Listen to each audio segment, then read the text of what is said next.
Another big story we're watching, U.S. President Donald Trump has put a number of nations on notice. He has sent out letters to 12 countries outlining the tariffs payable on goods coming into the U.S. Among them, South Korea, Japan, Myanmar, South Africa, and Laos. Canada is not expected to receive one. The CBC's Anis Hadari is on the story and joins us live from Calgary. So, Anis, what have we seen in those letters? We're seeing various levels of tariffs in these letters. 25% for South Korea, Japan, Malaysia, 40% for Laos, 30% for South Africa, just to name a few. But these tariffs that are being announced in these letters from Donald Trump are actually pretty close to the ones that he announced back on what he called Liberation Day. Only a percentage or two off in many cases. Some of them are the same. Now, as those letters got posted on social media, on Donald Trump's Truth Social website, we did see some of the main stock indexes on Wall Street drop a bit, continue to drop. The Dow Jones, for example, has flirted off and on with dropping more than 1% in the hours following those letters being posted. But it's also worth noting that many stock exchanges dropped way more on Liberation Day itself. So in some respects, what we might be seeing from market investors is that at least right now, they're a little less concerned, at least as far as we can tell from their need to sell, than they were the last time we had these sort of blanket tariffs announced for multiple countries. Now, it is sort of unclear what sort of legal weight these letters might have. Trump has said last week that letters were, quote, easier, but easier than what we don't really know.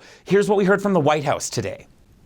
The president will also sign an executive order today delaying the July 9th deadline to August 1st. So the reciprocal tariff rate or these new rates that will be provided in this correspondence to these foreign leaders will be going out the door within the next month, or deals will be made.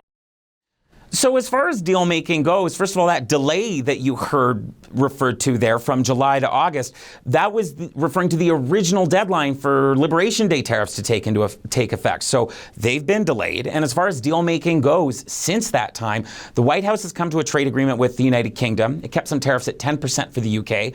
Vietnam, it came to a deal, cut many tariffs to 20%, although it was threatening something like 46%. But, Japan, who got a letter, the European Union, no letter yet, but also no deal yet. Actually, today, the European Commission president said when it does sit down with the United States to negotiate on trade, quote, Europe must show strength. So still some deal making and bargaining happening there, Andrew. So does any of this have anything to do with Canada's trading relationship with the U.S. and this July 21st deadline to get some kind of agreement, an economic and security agreement with the U.S.? Yeah, sort of, maybe. I mean, not officially, certainly not from what we've been told. Canada is not on the list getting letters, but Donald Trump also often changes his mind about what he's doing, and we will find out through a post on Truth Social and then react to that. So at this point, you could sort of say no, maybe, not sure. But as far as these letters go and these tariffs, how it might affect Canada is, let's say that one of the countries that is seeing these new blanket tariffs show up in August, maybe they supply Canada with something that a Canadian business needs or that's important to that business. That could affect the Canadian company in that way or affect our economy in that way. But overall, it's very hard to predict without more specific details and without knowing when Donald Trump is going to do something and to whom, Andrew. Anis, thank you. That is the CBC's Anis Hadari live in Calgary.